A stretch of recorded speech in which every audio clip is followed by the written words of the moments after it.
bienvenue sur le podcast The Green Attitude. Je suis Delphine, fondatrice de la marque cosmétique Greenance. Bienvenue sur mon podcast qui aide à rendre le monde meilleur et où ensemble nous abordons comment améliorer au quotidien notre impact sur notre planète. Si vous ne savez pas comment vous y prendre ou par où commencer, alors vous êtes au bon endroit. Si cela vous plaît et afin de soutenir ce podcast, n'hésitez pas à vous abonner sur votre plateforme d'écoute préférée, à le noter, le commenter, et je vous le dirai avec plaisir, et le partager sur le réseau social de votre choix. Bonne écoute! Dans ce deuxième volet sur le budget et l'environnement, nous allons voir avec Christelle le pouvoir de la communauté, mais aussi comment changer ses habitudes pour terminer sur comment faire un budget. Je te laisse découvrir la suite. Et en fait, j'avais juste deux petites astuces aussi. La première, c'est, je trouve que la communauté qu'on a autour de nous, c'est un avantage social, certes, mais c'est aussi un avantage financier qu'on sous-estime beaucoup parce qu'une communauté, ça peut être une super source d'entraide pour ceux qui cherchent à vivre de façon plus responsable pour la planète aussi. Par exemple, chez moi, dans mon quartier, quand j'ai besoin de tailler ma haie, j'emprunte un taille-haie à mon voisin plutôt que d'acheter ou même de louer. Quand j'ai mon citronnier qui fait trop de fruits, je les donne à mes voisins. La dernière fois, j'ai même donné quelques kilos de citron à mes voisins et c'est revenu sous forme de limoncello. Donc, c'est pas mal quand même. Ouais, j'avoue. Euh, et il y a plein de petites astuces comme ça. J'ai aussi sur la page Facebook de ma communauté, j'avais à un moment donné trouvé quelqu'un qui avait besoin en dernière minute de quelqu'un pour garder son chien. Et donc, on s'est porté volontaire pour garder son chien. Et maintenant, bah, à chaque fois qu'on part, on laisse le chien chez eux. Donc, on laisse notre chien chez eux. Donc maintenant, on a trouvé cette espèce de petit arrangement entre deux familles. Quand une famille part, c'est l'autre qui garde le chien. Et en fait, bah, c'est super pour développer la communauté et pour le portefeuille aussi, quoi. Voilà, on comptait beaucoup sur la communauté. C'est vraiment un avantage qui est financier et qui peut aussi aider côté environnemental. Et comme on vit dans une petite communauté qui est assez dense avec des petites maisons, des petits jardins, on fait aussi tout à vélo, à pied, les enfants en trottinette. Et bah là encore, c'est double avantage pour l'environnement et pour le portefeuille. Il y a même des jeunes femmes ici qui ont un groupe d'éducation pour investissement, ça s'appelle Girls That Invest, and, et elles recommandent en fait d'intégrer le groupe Facebook de ta banlieue aisée locale. Donc, par exemple, je ne sais pas, si tu vis à Issy-les-Moulineaux, tu vas sur la page Facebook de Boulogne-Billancourt.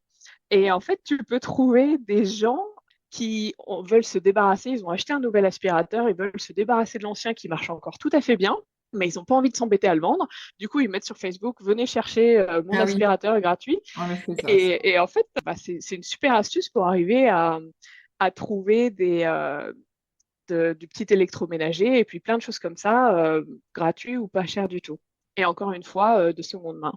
Donc oui, la communauté, super avantage.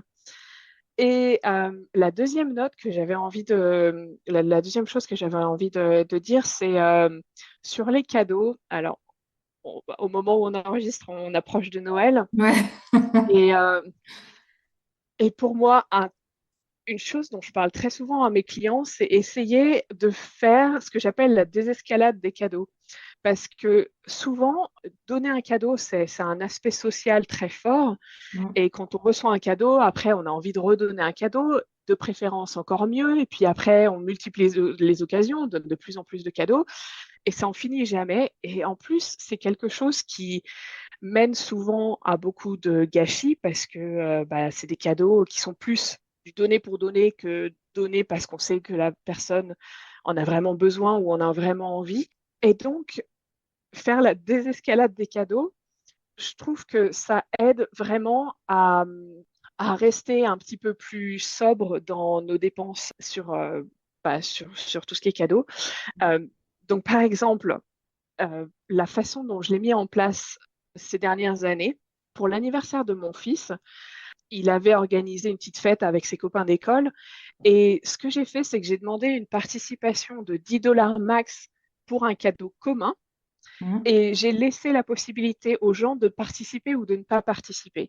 Et en fait, il y a deux enfants qui sont venus à l'anniversaire sans participer.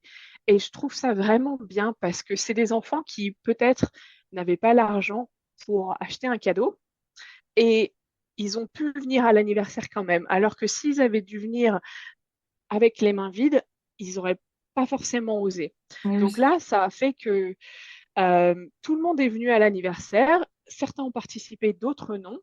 Et mon garçon, il a eu un seul cadeau, qui était un cadeau qu'il voulait vraiment, plutôt que d'avoir 36 000 petits trucs qui ne sont pas vraiment de bonne qualité, pas vraiment ce qu'il veut.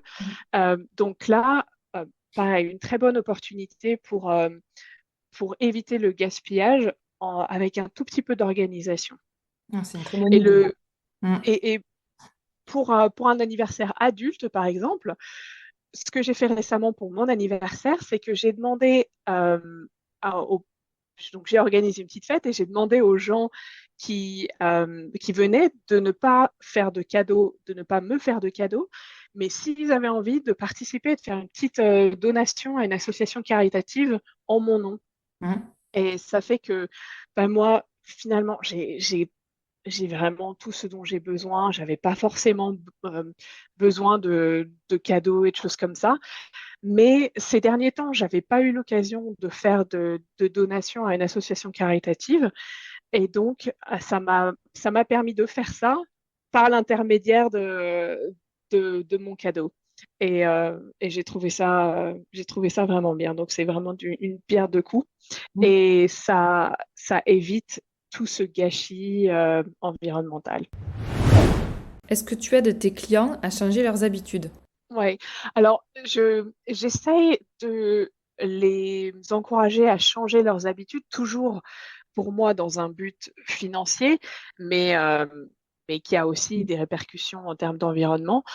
Une chose qui est vraiment positive, c'est d'essayer d'acheter moins de viande. Ça peut pas forcément dire aller complètement vegan, mais ça peut Mhm. être végétarien ou flexitarien.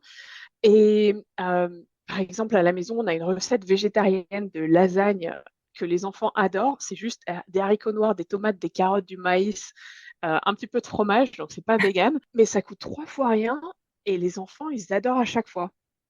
Et j'ai trouvé que, en fait, une statistique qu'apparemment manger vegan, c'est une étude de l'université d'Oxford qui a trouvé ça. Manger vegan, ça peut aider à réduire le coût de notre alimentation d'à peu près un tiers.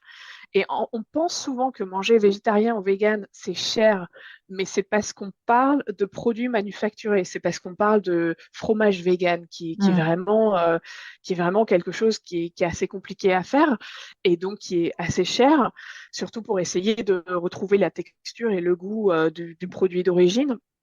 Mais quand on mange végétarien ou vegan ou simplement qu'on mange un petit peu moins de viande, si on utilise des produits simples et pas des produits transformés, on peut en fait réduire pas mal le coût de notre alimentation. Donc ça vaut vraiment le coup d'essayer de faire ça. Donc ça, c'est en termes d'alimentation. Pour ce qui est des transports, un truc dont je parle assez souvent, c'est bon, forcément d'utiliser les transports en commun si possible, si c'est disponible. Mais quelque chose qui est vraiment accessible à tout le monde, c'est d'essayer de combiner ces trajets en voiture. Donc, par exemple, au lieu d'aller voir les grands-parents le dimanche midi et puis le dimanche après-midi de repartir au supermarché faire les courses, bah, pourquoi pas essayer de combiner et d'aller faire les courses en rentrant de chez les grands-parents. On peut éventuellement commander en ligne pour que la commande soit prête au moment où on passe et comme ça, on n'a pas toute une famille qui est au supermarché, mais il y a vraiment cette opportunité de trouver des petites astuces pour essayer de combiner ces trajets en voiture et donc d'économiser sur le pétrole et l'usage de la voiture. Je Euh, rebondis là c'est sur ce que tu dis là sur quand on programme les courses, qu'on va au drive pour que ça soit plus rapide, etc. Ça a en plus l'avantage de pas avoir à être tenté par certaines choses. Parce qu'on est sur le site, on commande, Ouais. on fait en fonction de la liste encore plus que quand on est dans le supermarché, parce qu'on n'est pas tenté de voir ce qui se passe à côté du rayon. Et là, au niveau budget, c'est carré, hein. Voilà, c'est juste la petite anecdote Ouais, que je ouais. vais Non, rajouter. c'est vrai, c'est un vrai bon moyen de réduire les achats d'impulsion et de rester sur son budget. Ouais, Mm. je suis complètement d'accord là-dessus. Bon, enfin, pour en revenir au mode de Oui, transport et combiner ces trajets, c'est un petit peu d'organisation, c'est un peu moins de flexibilité, mais c'est aussi beaucoup moins cher. Donc, ça vaut le coup d'essayer. Et ensuite, sur la consommation d'énergie, là, je trouve que de façon générale, on ne va pas économiser 10 000 € d'un coup sur la consommation d'énergie, mais finalement, 90% des habitudes sont assez faciles à changer. Ça va être éteindre les lumières quand on sort d'une pièce. Enfin, je sais pas dans ta famille, mais moi, quand j'ai grandi, je me souviens de ma maman qui me disait constamment c'est pas Versailles ici. voilà. je pense que je pense que tous les enfants l'ont Ouais. entendu. Éteindre les lumières quand on quitte une pièce, c'est facile à faire et ça économise un petit peu. Ne pas traîner sous la douche, enfin, toutes ces petites choses, fermer le robinet quand on se brosse les dents, c'est des toutes petites choses qui, mises bout à bout, vont faire économiser un petit peu d'argent. Ça va pas non plus être des milliers d'euros, mais voilà, c'est des habitudes qui coûtent pas grand-chose, qui sont faciles à mettre en place. Maintenant, je connais des gens qui vont jusqu'à débrancher tous leurs appareils la nuit pour éviter cette consommation d'appareils au repos. Personnellement, moi, je pense que mon temps est plus précieux que la petite quantité d'électricité que je vais économiser, donc c'est pas quelque chose que je fais. Mais voilà, si on veut aller dans les extrêmes et vraiment essayer de réduire sa consommation d'énergie au maximum, ça peut être le genre de truc qu'on regarde. J'ai aussi récemment eu l'exemple d'un un collègue qui, qui a traqué ses dépenses d'énergie. Il a acheté une espèce de petit compteur qu'il a installé. Il en avait juste un, mais il l'a installé sur ses appareils électriques les uns après les autres pour en fait mesurer la quantité d'énergie que chaque appareil consommait. Et il a découvert que l'appareil qui utilisait la plus grande quantité d'énergie, donc l'appareil le plus énergivore, c'était son sèche-linge. Alors, Ah ouais. en Nouvelle-Zélande, on est dans un pays hyper humide l'hiver. C'est impossible de faire sécher quoi que ce soit. Donc, le sèche-linge, c'est quelque chose que pas mal de gens ont. Et lui, il a calculé que faire tourner le sèche-linge, c'était 5 dollars à chaque fois. Donc, ce qu'il a fait, c'est qu'il a remplacé son sèche-linge par un sèche-linge avec une pompe à chaleur. Et il a fait chuter le prix à 30 centimes par utilisation, ce qui est énorme. Bon, Ah le oui. sèche-linge, il coûte un peu plus cher, mais il a calculé qu'il aura rentabilisé l'achat du sèche-linge en seulement un an. Ah oui. Et après ça, c'est tout bénéfice. Donc ça peut être le genre de solution à trouver. En effet. Voilà. Et bon, après, il y a des plus gros changements qu'on peut envisager pour aller plus loin. Ça demande quand même plus d'investissement et plus d'argent aussi. Euh, la voiture électrique, elle est très chère à l'achat. Je crois que c'est à peu près 10 000 € de plus qu'une voiture classique, mais elle est très peu chère à l'usage. Elle consomme 3 fois moins au kilomètre, je crois, de façon générale. Et c'est aussi moins cher à entretenir, à peu près la moitié du coût d'entretien d'une voiture normale. Donc là, pareil, ça peut être mettre pas mal d'argent sur la table pour commencer, mais finalement pour économiser sur le long terme. Ok. Donc, une bonne solution. Et d'améliorer sa maison. Donc, il y a un concept qu'on appelle l'habitat passif. C'est L'idée, c'est de rénover ou de faire construire une nouvelle maison. C'est généralement plus facile sur les nouvelles constructions, mais de concevoir sa maison pour qu'elle ait des très faibles besoins énergétiques. Donc, ça va être regarder comment on peut avoir une architecture bioclimatique en, en adaptant le plan, en adaptant la ventilation, les ouvertures, l'isolation, en mettant des panneaux solaires, en récupérant l'eau, enfin, toutes ces choses-là. Le coût de rénovation ou de construction d'une maison passive comme ça est 15 à 25% plus élevé que pour une construction classique. Mais pareil, si ça veut dire qu'on n'aura pratiquement plus de factures d'électricité ou de factures d'eau à payer sur le long terme, ça peut valoir le coup.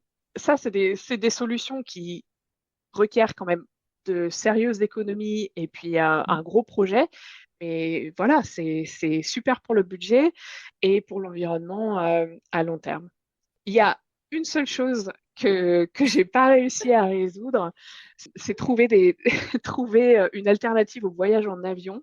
Ah oui. Euh, Parce que voilà, l'avion, je sais pas si toi, t'as des alternatives, mais bon, quand je rentre en France, c'est quand même de l'autre côté de la Terre et Ouais. ça me prendrait un petit peu beaucoup de temps de le faire en bateau. Oui, Donc, ouais, voilà, moi, je prends encore l'avion et c'est vrai que ça ruine probablement pas mal des efforts que je fais toute l'année. c'est sûr. Euh, voilà, Après, c'est ça sera. compliqué quand on a la famille qui est loin. En fait, il y a des choses sur lesquelles on ne peut pas toujours agir, je pense. Bon, moi, personnellement, j'ai pas pris l'avion depuis 2016. J'ai quand même voyagé un petit peu entre-temps, donc j'ai pris le train à chaque fois dans les voyages en Europe, parce qu'il y a la possibilité de le faire. Après, voilà, là, mon fils est parti au Canada cette année, il peut pas y aller en trottinette, hein. On est obligé de prendre l'avion. Donc, Trottinette, je n'avais pas pensé quand ouais. même. Non, mais voilà. Donc, il y a des choses sur lesquelles on ne peut pas toujours agir, mais après, c'est peut-être aussi réduire les fois où on le prend, espacer, bon, voilà. Mais sinon, pour une note positive aussi, bon, là, c'est pour le coup, c'est côté financier. Et, il y a, je me suis récemment intéressée à tout ce qui est investissement éthique. Et alors, les investissements éthiques, ça peut être différentes choses, hein. Ça peut être éviter d'investir dans des entreprises qui fabriquent des armes ou des énergies fossiles ou font Ouais, des tests sur les animaux. Enfin, chacun a un petit peu sa définition d'éthique. Mais il y a plusieurs études qui ont prouvé récemment qu'en fait, les retours sur investissement sont meilleurs sur les investissements éthiques. Et c'est d'accord. un petit peu logique parce que c'est aussi quelque chose qui est très en vogue et que les consommateurs recherchent. Donc, c'est des entreprises qui probablement arrivent à se développer plus rapidement et ont une bonne croissance. Mais voilà, investissement éthique, c'est aussi une façon de gérer son budget et ses finances tout en respectant l'environnement. Alors revenons-en au cœur de ton métier qui est de comment faire un budget et pourquoi le faire. Est-ce que tu as une méthode? Je pense qu'un budget, c'est vraiment quelque chose qui est utile pour tout le monde pour en fait faire un plan. Le but d'un budget, c'est de faire un plan sur comment tu vas dépenser ton argent en accord avec tes valeurs et tes objectifs. Et donc, en fait, un bon budget, c'est un budget qui est viable sur le long terme. Je compare souvent ça à un régime alimentaire. Il y a beaucoup de gens qui commencent le régime en se disant, allez, je vais manger du poisson et des légumes, je vais perdre vachement de poids et puis ça va le faire. Et honnêtement, je connais pas grand monde, peut-être à part Victoria Beckham, mais je connais pas grand monde qui arrive à tenir en serrant la ceinture à ce point-là sur le long terme. Donc c'est pour ça qu'un budget, quand on le crée, il faut que ce soit réaliste et il faut que ce soit viable sur le long terme. Donc il faut arriver à vivre selon ses moyens, donc pas à dépenser plus que ce qu'on gagne. Mais pour moi, le budget, c'est un peu comme le volant d'une voiture. C'est nécessaire pour aller dans la direction qu'on veut. Après, il y a des gens qui ont plus ou moins de carburant, qui peuvent aller plus ou moins vite. Mais le volant, c'est vraiment super important pour pouvoir aller dans la direction qu'on veut. Et donc, pour faire un budget, pour moi, il y a cinq euh, steps. Le premier, Étape. c'est d'écrire ces 5 étapes. Le premier, c'est d'écrire ses revenus. Donc, pour bien savoir exactement ce qu'on gagne, donc ça peut être revenus salariés, ça peut être des revenus enfin, de plein de sources différentes. Et écrire ses revenus, c'est aussi le bon moment de se demander est-ce que je suis bien payée pour le boulot que je fais? Et c'est l'occasion aussi, si on est salarié et qu'on se rend compte qu'on n'est pas assez payé, c'est aussi l'occasion de demander une augmentation ou de changer de job si ça marche pas. Mais voilà, les revenus, c'est vraiment la base du budget parce que c'est ce qui va permettre d'alimenter tout le reste. Ensuite, la deuxième étape, ça sera de lister ses dépenses, toutes les dépenses. Donc, il faut penser à toutes les dépenses annuelles. On n'est pas obligé de rentrer dans les détails de lister tous les cafés ou toutes les choses comme ça, mais c'est avoir une idée de tout ce qu'on dépense au cours de l'année et d'en faire une moyenne mensuelle. Après, on va passer les dépenses au filtre que j'appelle le filtre intentionnel. Mais l'idée là, c'est d'être bien sûr que tout ce qu'on dépense, ça soit ça soit en accord avec ses valeurs et ses objectifs. Et donc, c'est un peu ce que je disais avant. Il y a des fois où on essaie de faire quelque chose, mais on dépense plus d'argent que ce qu'on voudrait en le faisant. Donc, est-ce qu'il y a d'autres solutions pour arriver au même objectif? Et le filtre intentionnel, en fait, c'est vraiment important parce que souvent, on se rend compte qu'on dépense plus que ce qu'on voudrait sur certaines choses. Bon, il y a des choses sur lesquelles on n'a pas le choix, mais en fait, on a plus de possibilités de choisir que ce qu'on pense souvent. La quatrième étape, ça serait d'automatiser autant que possible, d'avoir des finances qui, en fait, tout se passe sans qu'on ait à faire les choses chaque mois. C'est quand même beaucoup plus facile que les virements soient automatiques, que les Oui. factures se payent automatiquement.